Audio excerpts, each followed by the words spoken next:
दोस्तों नमस्कार। आज बात करेंगे चिंतन के बारे में, थोड़ा मंथन करेंगे अपने लोगों के बारे में कि हम लोग कहाँ स्टैंड कर रहे हैं। जी हाँ भाई साहब, जो जो बातें आईबीए से अप्रूव हो गई हैं, आईबीए ने उसको मान लिया है, गवर्नमेंट ऑफ इंडिया ने भी उसको मान लिया है, कोर्ट ने भी उस पर निर्देश दे दिए हैं, उसके सबके बावजूद भी कुछ काम नहीं हो रहे हैं, तो सोचने पर भी वो सोचना पड़ता है कि हम और हमारी एसोसिएशन ये कहाँ स्टैंड कर रहे हैं, इसका क्या अस्तित्व अवशेष है या क्या व्यवस्था है इसी वजह से। जी मैं बात कर रहा हूँ एसबीआई में जो 50% पेंशन के बारे में बात हुई थी, काफ़ी पहले निर्देश हो चुका, सब कुछ हो चुका है और आज तक लागू नहीं हुई। क्यों नहीं लागू हुई कि साहब अभी गजट नोटिफिकेशन नहीं हुआ। सब ये मान गए, वो मान गए, सरकार मान गई, कोर्ट ने आदेश दे दिया, आईबीए भी मान गए और जो भी था जिसको सब मान गए। गजट नोटिफिकेशन में सब नहीं हुआ, इसलिए अभी तक नहीं हो पाया। अरे कितने लोग ऊपर भेजवा दोगे भैया, कितने लोग ऊपर चले जाए, इनका कोई लक्ष्य वक्ष्य है कि तब जाके करेंगे। भाई साहब डेली जा रहे हैं, रोज प्रतिदिन लोग है, वो नहीं हो रहा। हम नहीं समझ पाते कि ओवरनाइट क्या क्या काम हो जाते हैं सरकार के पास, सरकार के माध्यम से। या तो हम अपनी बात कहने की हैसियत में मेरी कुछ कमी आई है, मेरी का मतलब हम लोगों की हैसियत में कुछ कमी आई है, या हम अपनी बात सही ढंग से नहीं प्रेजेंट कर पाते। यानी कि कोर्ट ने भी कह दिया, सबने कह दिया, कोई बातें नहीं उसका मतलब। अब कंप्लायंस ऐसा करेंगे कि जो नॉन कंप्लायंस को भी शर्मा जाए भाई साहब। एक ये मामला। दूसरी बात यह है कि अभी आपने देखा जो 13 तारीख की मीटिंग थी आईबीए और यूओबी की, उसमें क्या हुआ भाई साहब, शाम तक रात तक हम लोग बैठे रहे, भैया कोई बात हो, कुछ तो पता चले कि भैया क्या क्या हो गया। आज तो लगता सब साइन करके निकलेंगे। ठीक, किसी ने कोई पत्र भाई साहब जारी नहीं किया। और जब अगले दिन पत्र जारी किए तो जिसने जिसने भी जारी किए, सबके पत्र ऐसा लगता है सबने एक दूसरे की कॉपी करी हो। चाहे वो AIBEA का पत्र वेंकटचलम साहब के सिग्नेचर से जारी किया गया है, मैं सब लगा रहा हूँ, तीनों पत्र आप देख लीजिए बस।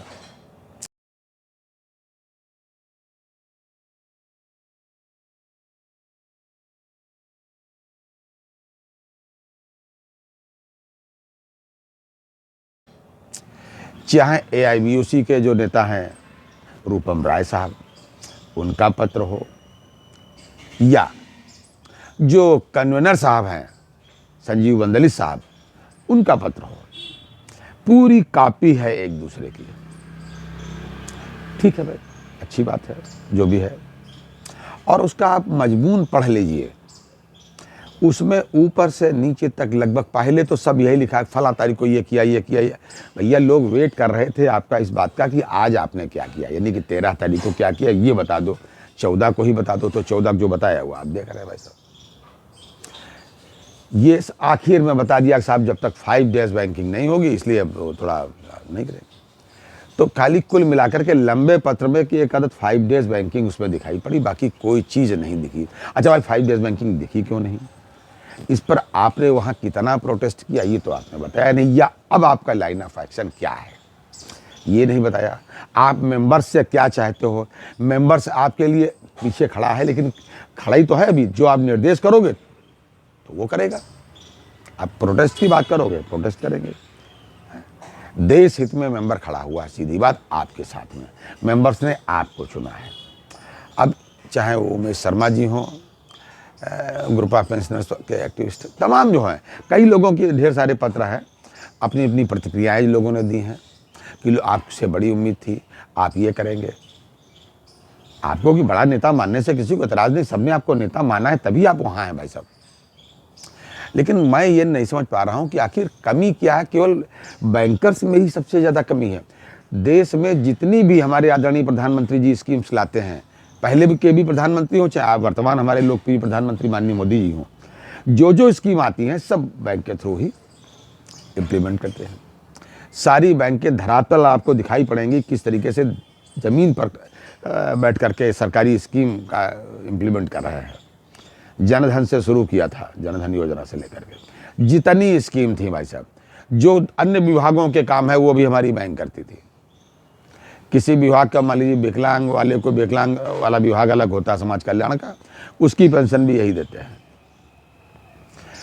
किसान का गन्ना खरीदा जाता है शुगर फैक्ट्री में, जी शुगर फैक्ट्री को पैसा देना चाहिए, लेकिन नहीं, वो भी यही बैंक देती है। कोई भी है, जिस विभाग का काम हो उस विभाग से छोड़ दीजिए, कल ये अच्छा काम करते हैं इनको दे दीजिए। सैलरी बांटनी है कल किसी भी विभाग की हो, बैंक की अपनी नहीं, किसी भी विभाग की हो, कल ये बढ़िया काम करते हैं इनको दे दो।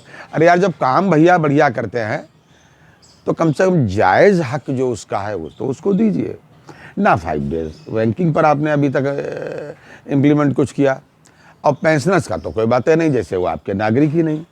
भाई साहब, ये वो लोग हैं जो ये हरित क्रांति लाए थे, ये वो लोग हैं। स्कीम भले गवर्नमेंट ने बनाई हो, लेकिन उसको धरातल पर यही लोग लाए थे।